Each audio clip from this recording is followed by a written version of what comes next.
नमस्ते दोस्तों। आज हम देखेंगे मशहूर एक्ट्रेस स्मिता पाटिल के बारे में।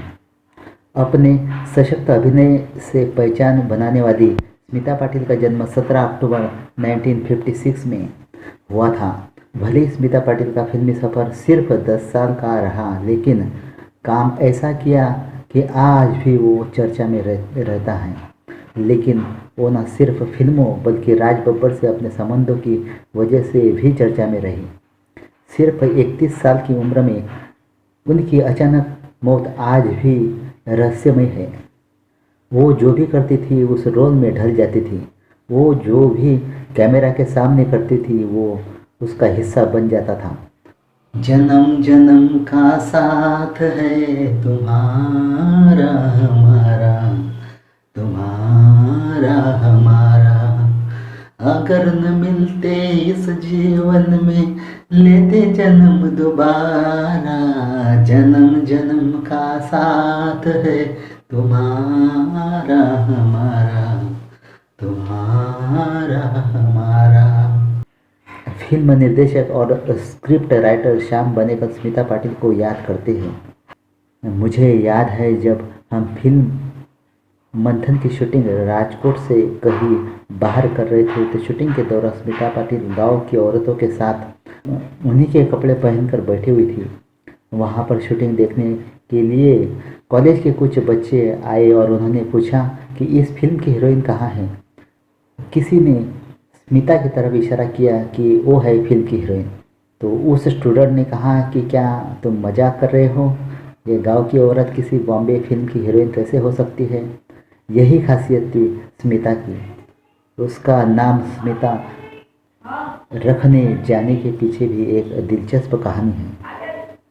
आज रपट जाए तो हमें ना उठाइयो, हमें जो उठाइयो तो खुद भी फिसल जाइयो। आज रपट।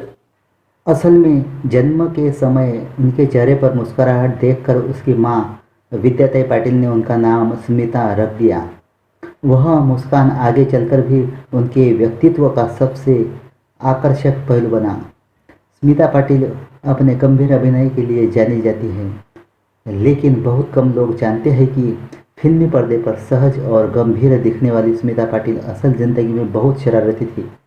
स्मिता पाटिल की जीवनी लिखने वाले मैथिली राव बताती है, जो निजी जिंदगी में बहुत साधारण थी।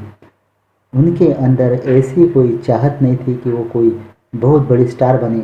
जिंदगी के प्रति गंभीर होने के साथ साथ वो बहुत शरारती थी, बहुत मस्ती करती थी। उन्हें गाड़ी चलाने का बहुत शौक था। यही कारण है कि 14-15 साल की उम्र में ही उन्होंने चुपके से ड्राइविंग सीख ली। स्मिता पाटिल ने अपने छोटे से फिल्मी सफ़र में ऐसी फिल्में की जो भारतीय फिल्मों के इतिहास में मील का पत्थर बन गई। और नहीं कुछ तुमसे कहना, और नहीं कुछ तुमसे कहना। जीवन साथी, जीवन साथी, जीवन साथी, साथ में रहना। जीवन साथी, साथ में रहना।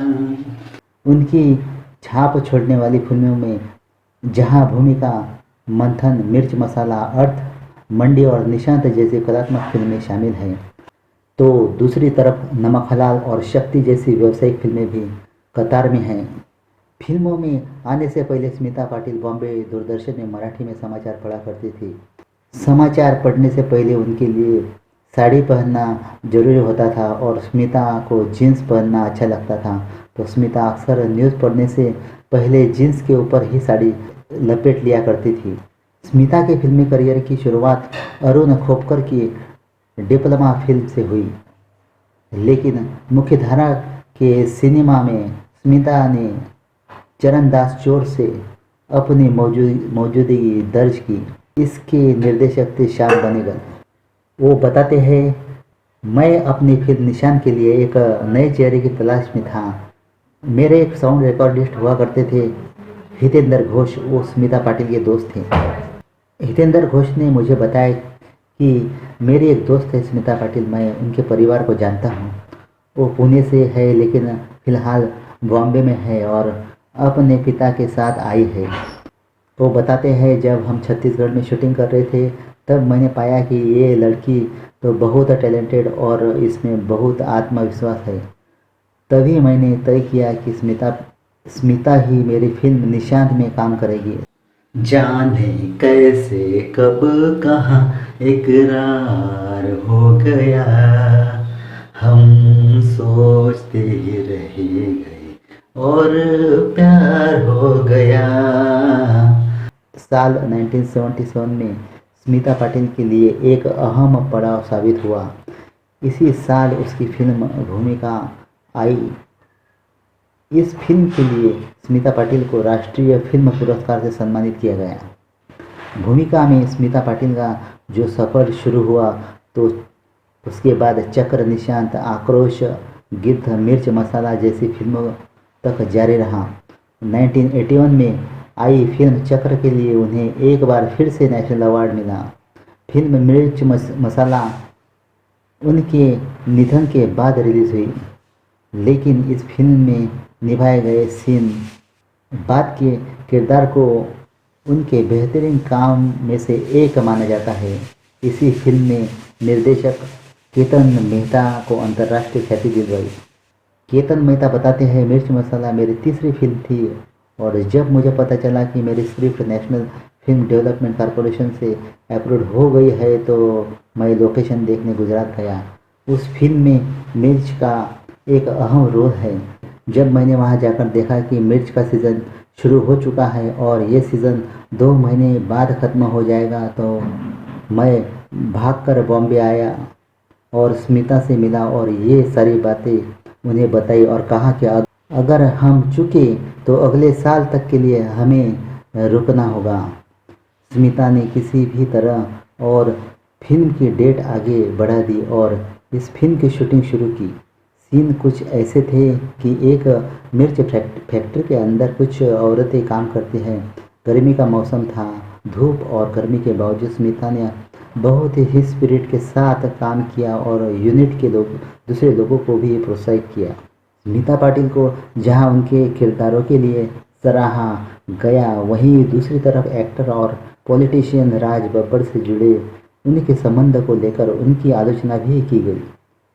मिथिली राव कहती है, स्मिता को वायरल इन्फेक्शन की वजह से ब्रेन इन्फेक्शन हुआ था।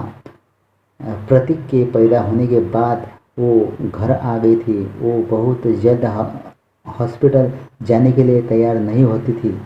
कहती थी कि मैं अपने बेटे को छोड़कर हॉस्पिटल नहीं जाऊंगी। जब ये इन्फेक्शन बहुत बढ़ गया तो उन्हें जसलोक हॉस्पिटल में भर्ती करवाया गया। स्मिता के अंग एक के बाद एक फेल होते गए। कुछ दिनों बाद 13 दिसंबर 1986 को स्मिता का निधन हो गया। Thank you so much.